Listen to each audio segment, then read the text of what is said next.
Okay, so thank you everybody for coming to our presentation with Women in HPC. We're really excited to be having this opportunity to share our experiences with the student cluster competition and as undergraduates involved in the high performance computing space.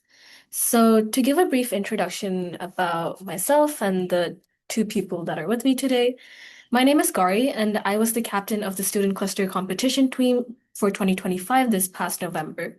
I'm a third year computer science bioinformatics major with a scientific computing background, and I joined the Supercomputing Club at UCSD and the Student Cluster Competition team in 2024. Hi everyone, I'm Shing, and I'm the vice captain of the UCSD SCC 25 team. And I'm a fourth year computer engineering major and graduating this quarter. And I have the background of more hardware embedded side, and I joined supercomputing team as a supercomputing member starting 2025. Hi, I'm Cecilia. I'm a second year electrical engineering major. I was the travel team member for SCC 25, and I will be the co-captain for the SCC 2016. I have an interest in digital integrated circuits, and I joined supercomputing in during SCC 24 as a home team member. Okay. So to make sure that everybody's on the same page and a little bit familiar with what the Student Cluster Competition actually is, the Student Cluster Competition is an experience provided by the annual Supercomputing Conference as a way to provide HPC immersion at the undergraduate level. So as part of the competitions, you have teams from multiple universities across the world working for months before the competition in November, leading up to around the third week of November. And as part of the competition, students first will be designing, building, and setting up small clusters, and then optimizing benchmarks and scientific software to run with high performance and with high output on these clusters. So the skills that are involved in the student cluster competition involve performance optimization, scientific computing, system and administration, and security. And these are skills that are tested both in various ways through the benchmarks, applications, and also the other miscellaneous tasks that students complete as part of the challenge. The student cluster competition overall is about a week experience, but we have a core 48 hours where the competition committee provides us with a bunch of tasks across benchmarks and software, and we have to really decide about what we're going to prioritize, what we're going to run, and how we're going to maximize our performance and stack up against the other teams. So beyond just from a technical skill perspective, we also have a lot of decision making, team work and collaboration that goes into both preparation and competition. The last thing I wanted to also highlight was the professional development aspect of the student cluster competition, because a huge part of the competition is that we actually get to go to the supercomputing conference. This is like the largest supercomputing conference in North America, happens every single year. I think it drew almost like 16,000 people this past November. And it's a great opportunity for us as students to be able to talk to other teams from other universities and also to speak with companies that align with our interests for the future, and also, in our case, it could provide for our club on campus as well.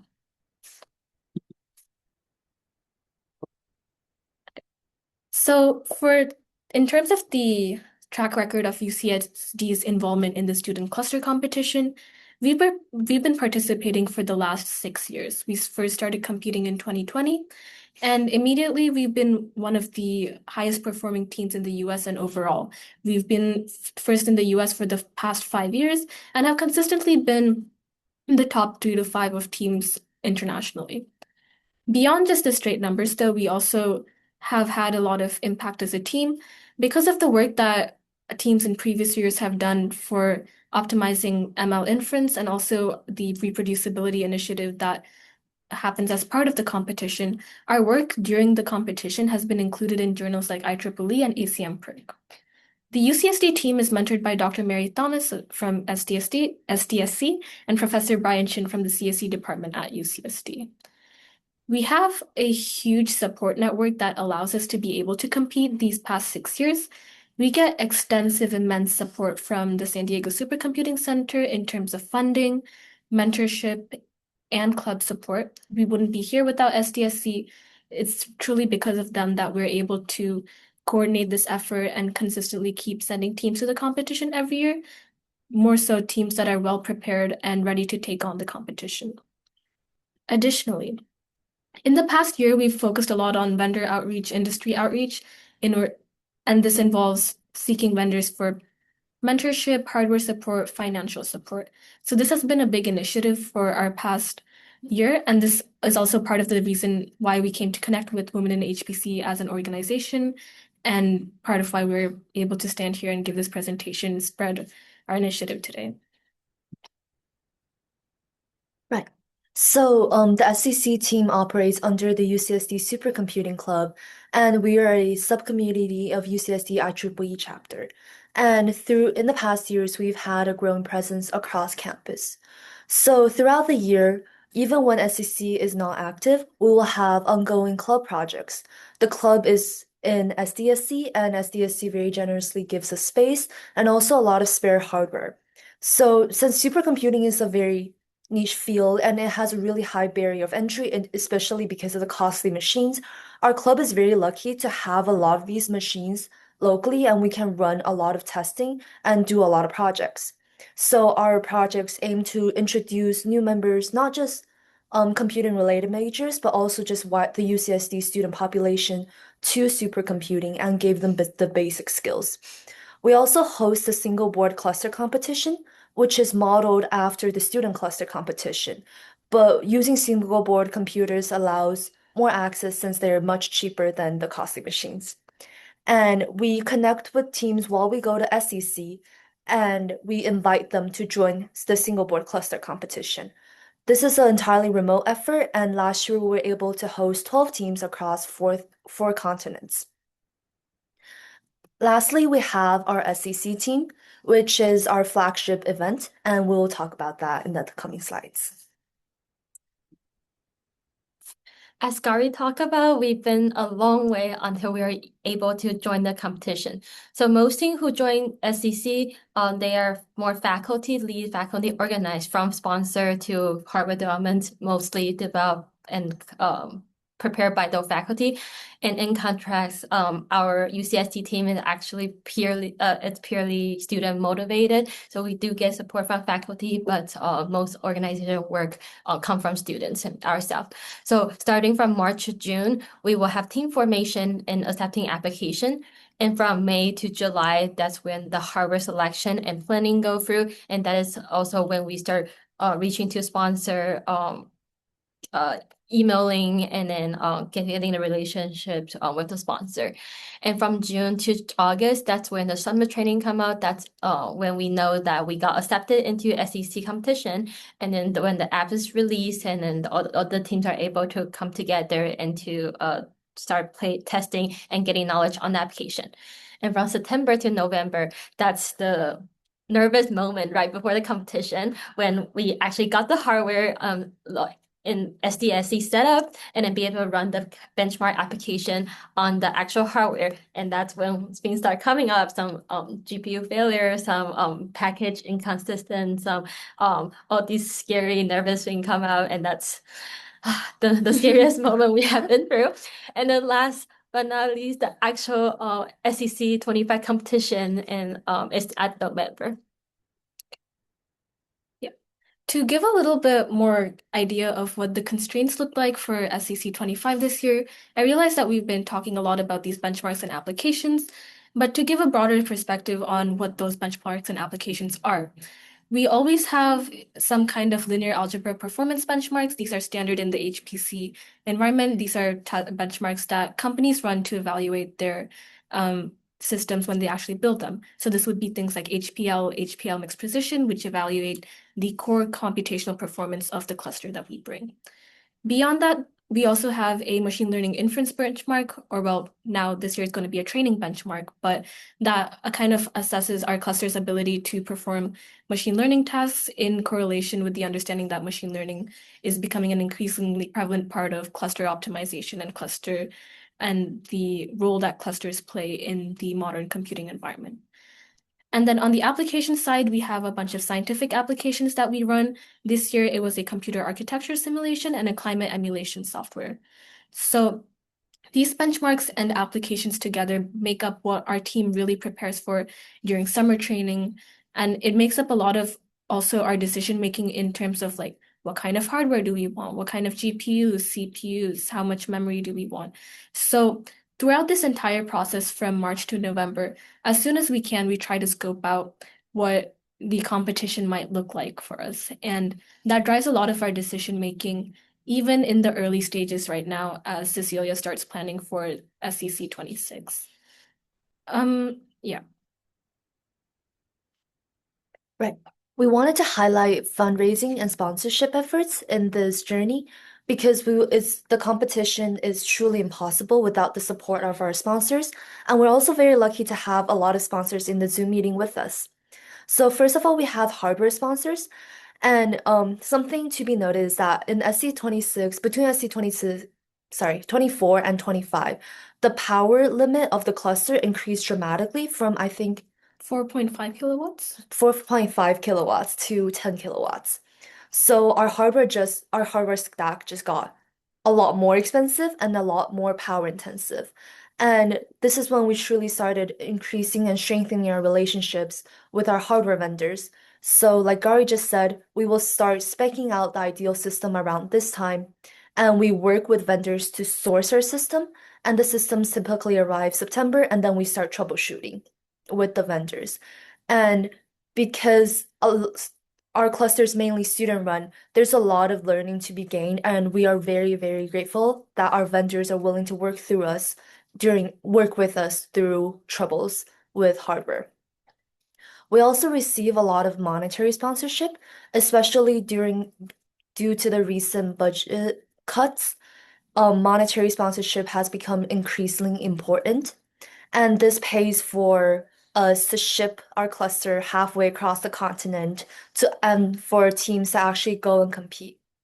The UCSD team is also very unique in the sense that we bring two alternate members to come to the competition with us.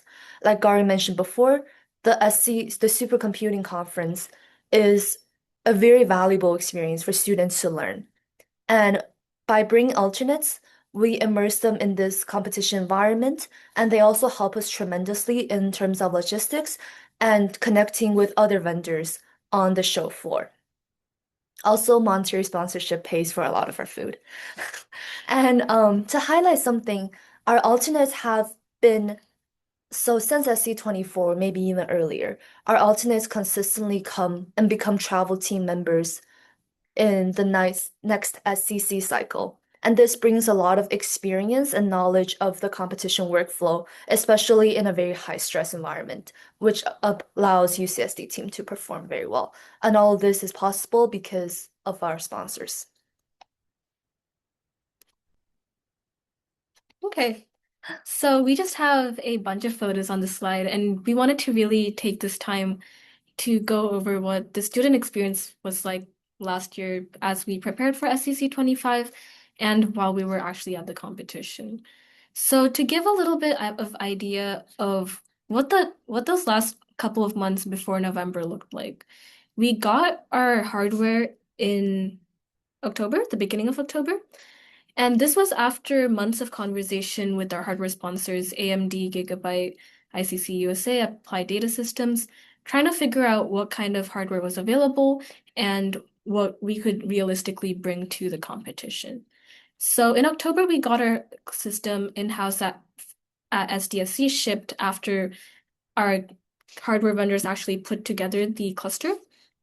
But we immediately had issues. We had a problem where our GPUs weren't working. And for 2 or 3 weeks consistently, every single day, the members on the team who were well-versed in system administration, as well as a lot of the students who are not in the travel team, but part of the home team where they get to actually work with us up to the competition. These students we were all debugging for hours and days on end, trying to figure out where the GPUs were actually going wrong.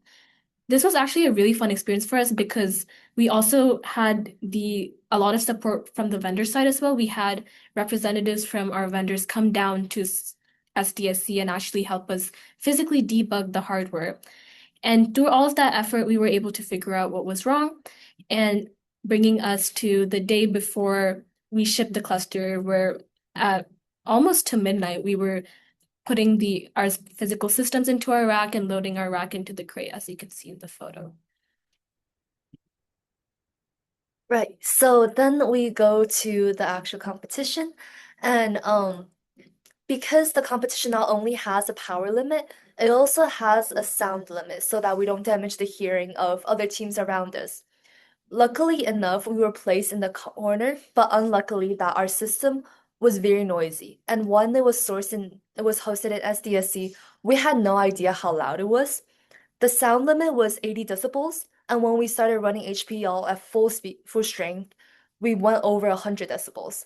So we had around 12 hours to make sure that our system had generated much less noise. And what our solution was, because the competition show floor was all full of other vendors unpacking, there was a lot of scrap on the floor, and we were just running around collecting scrap like carpet, poles and cardboard, and we built a boat. And it was really interesting because we wanted to stick with the C's theme when we named our team. So our name was C++. Our nose name was Lilo and Stitch, and we built a boat. So that was also going very well with our theme. Yeah, we were really, really surprised at how well this noise installation looks. It looks very scrappy from the photo, but the reality was that after we had all this installation set up, we were able to decrease our sound output by 20 decibels, which is a huge order of magnitude. So, this was like our biggest barrier because the 85 decibel limit is like a hard limit set by the competition committee so that we don't damage our own hearing as well as other teams and conference attendees' hearings. So this was a major barrier that we had to like cross and approach within a couple of hours. And especially when the power limits are going up as more and more powerful computer came out, then now the cooling become more of an issue. And then right now the competition does not provide liquid cooling, so almost all the cooling are provided by fan. So even when we try our best to lower the fans as much as possible, just having the fan control is not enough. So we will have to use physical barrier. But just to give you a sense of how loud the system was, 100 decibel is only 10 decibel below if you stand right next to an airplane. Yeah, an airplane taking off is what I've been Yeah. told. So, a very, very loud system. So we had this noise insulation set up, and we also had a couple of hours before the benchmarking portion of the competition started. And we were we were spending hours, it was midnight, it was past midnight, we were just debugging, we were trying to figure out how we can push our system to the maximum possible limit. This photo was taken right before we started competing. We're all very excited and we're very, very ready to be able to put our best foot forward. So then it comes down to like what the actual competition is. We had about 5 hours of benchmarking where we ran the linear precision benchmarks and the MO inference benchmarks. And then we had the actual application time period. Yeah. So during application, we have total of 4 application in total, including the mystery application. And then these application all require system resources of different kinds. So for example, the climate emulators focus specific on using the GPUs, while the SST, the structural simulation toolkit, focus on the CPU. And then we need to plan out and utilize those resources accordingly. So we have to stay overnight, like maxing out these tools, maxing out the resources that we are given. However, because we were trying very hard to maximize our resources, that result in the terrible memory failure issue. Yeah, so it was maybe like halfway through the 48-hour period, and we found out that one of our RAM sticks, our memory modules, had failed. So Generally, we're not allowed to restart our cluster after we finish benchmarking during this 48-hour period. We had to call the committee over, tell them that we had hardware issues. Our system simply was not booting up. It was not, we were losing valuable time, and we really wanted to get our cluster back up so that we could continue like running our applications and completing our tasks. We called a committee member over. We had to restart our system like 3 or 4 times before it actually got up, only for 6 hours later to have another memory module failed. So we restart the process, we call a committee member over. At this point, I think it's 2 a.m. in the conference. Yeah. And the committee member tells us that if we don't get it up and running within the next 1 or 2 tries, we're going to have to wait until the morning. We're going to lose hours of competition task time just because of our memory module failure. Luckily, we did manage to get it up by sheer luck, honestly, because our system was pretty finicky at the time, and we could not isolate the issue on why it wasn't consistently rebooting. But thankfully, we we were able to get the system back up 2 memory modules less, but at least we were able to get our tasks completed. Yes. Also, during the application time, it was a lot of coordinating because we had SST, which ran on CPU. We had a reproducibility challenge that also was CPU only. We had ECE, which is this climate emulator that was CPU and GPU. And at the same time, we had a mystery application that was released after benchmarking period. So that I believe we needed to build it, and because Repro had a CPU sweep that was utilizing all the cores, and SST, and then we had a single core one, which was going for about like 3 hours. SSD was also using a lot of CPU, and the mystery application was building on one core for around 4 hours. So definitely we learned a lot about scheduling tasks, and that's something we'll do better in the coming competitions. We also had a great opportunity to meet with our hardware vendors. We had Gigabyte, who was one of our server providers, come down.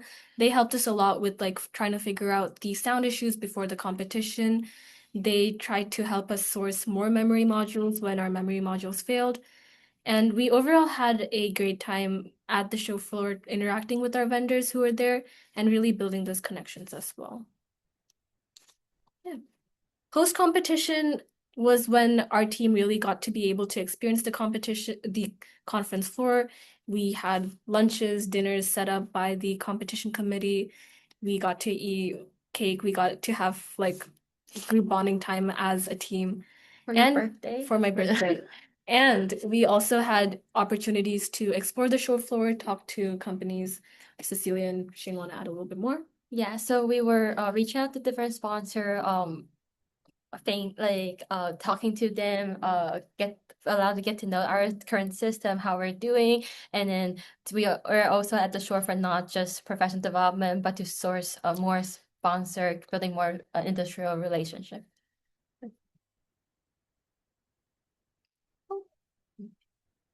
The last photo doesn't seem to be showing up, but if you can see it on the side, this is essentially our team presenting at the CIQ booth after our competition.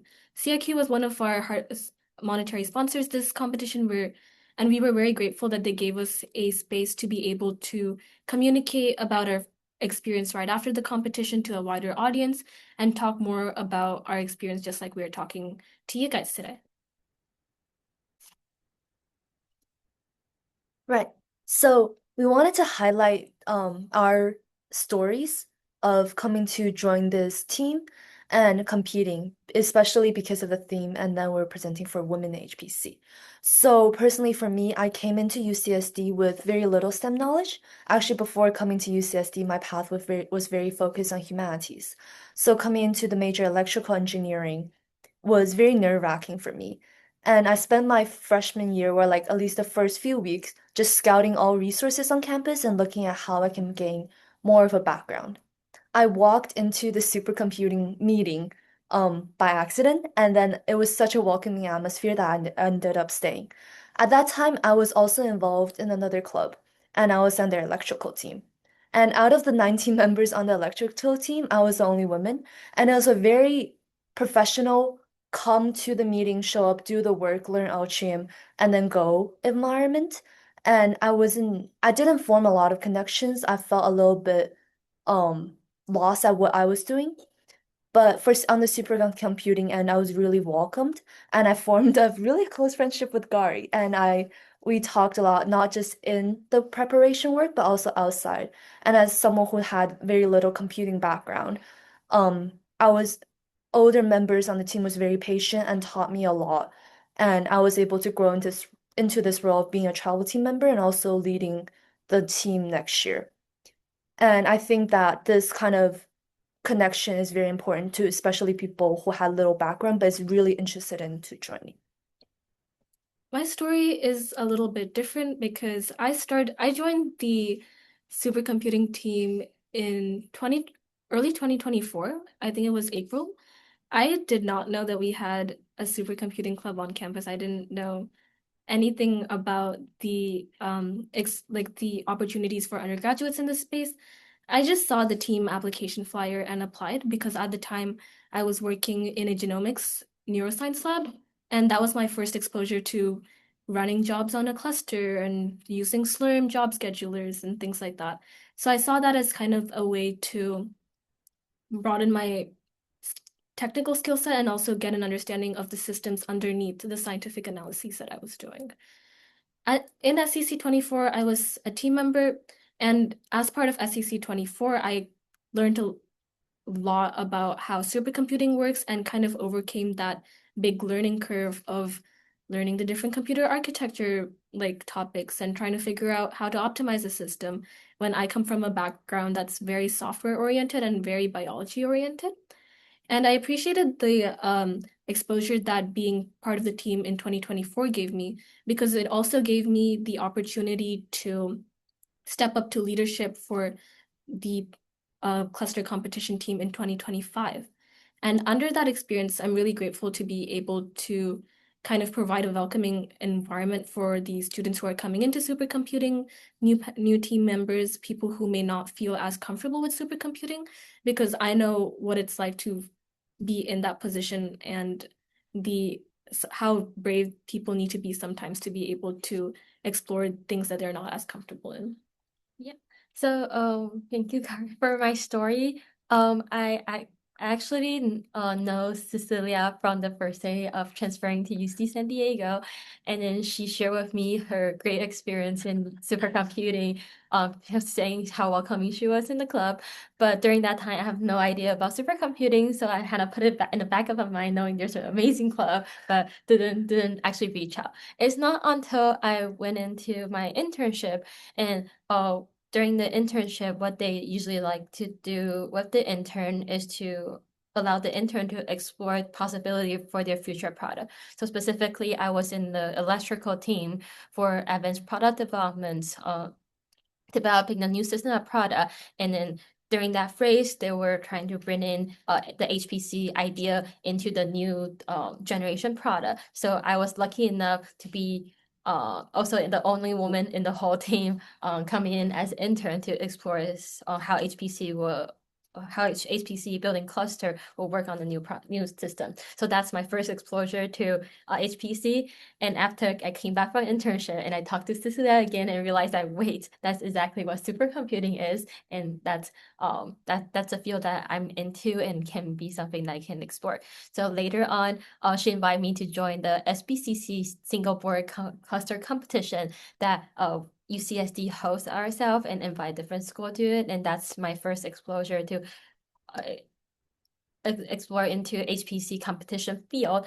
And after that experience, running different apps, exploring HPC in different application, and I started growing up even a bigger interest, and I wanted to contribute more into a club, and then that lead me to join SCC.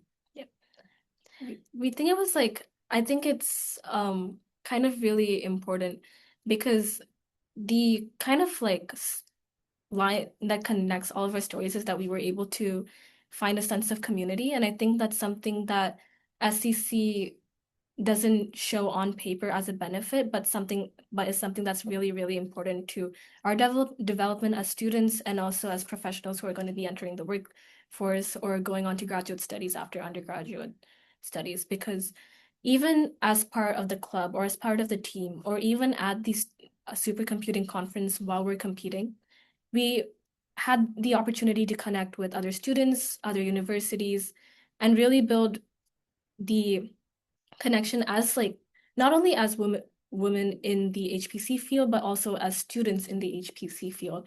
And finding those common denominators among people really allowed us to get the full experience of what it means to be a female student who's in a computing environment and who's engaging in the HPC ecosystem. Yeah. Okay, the slide's a little bit cut off, but we did want to give a quick thank you to our sponsors. Our sponsors have helped us tremendously with the monetary support, financial support, hardware support, and also mentorship support. And we wanted to give that brief space to highlight the impact as well. Is this our last slide? I don't think this is our last slide. But yeah, thank you again for the opportunity to kind of share our experiences. We're so grateful to have Women in HPC as our sponsor this last year and to continue working with WHPC in the following years. We're open to any questions, but thank you so much. Thank you. Thank you.